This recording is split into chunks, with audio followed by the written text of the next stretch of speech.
नमस्कार दर्शक बंधु ऋषिवास बोयरगढ़ फार्म को आपको स्वागत।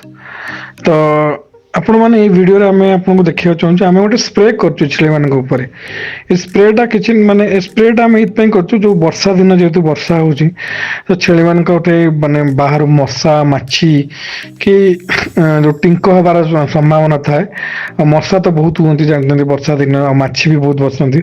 तो आम ये जो स्प्रेटा कर स्प्रेटा कले कौन हम कि देहरे मशा माछी बसवे ना कि मशा भी कामुड़े नहीं कि जदि भी किसी माने ये थी आपंकर टिंक कि उकुणी थी से भी सब मरीजे।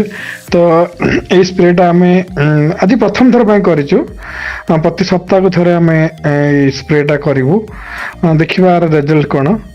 तो जदि आपण फार्म रे आपण अलग किसी उपाय व्यवहार कर आमको निश्चय कमेंट माध्यम जनइबे आम से उपाय टाक अवलंबन करूँ मशा और मच्छी को किपर आम फार्म रे कम करने को देव से जिनसटा। तो दयाकोरी आप वीडियो टी संपूर्ण भाव देखु आपणकर मतामत कमेंट माध्यम आमको जनातु। नमस्कार, जय जगन्नाथ।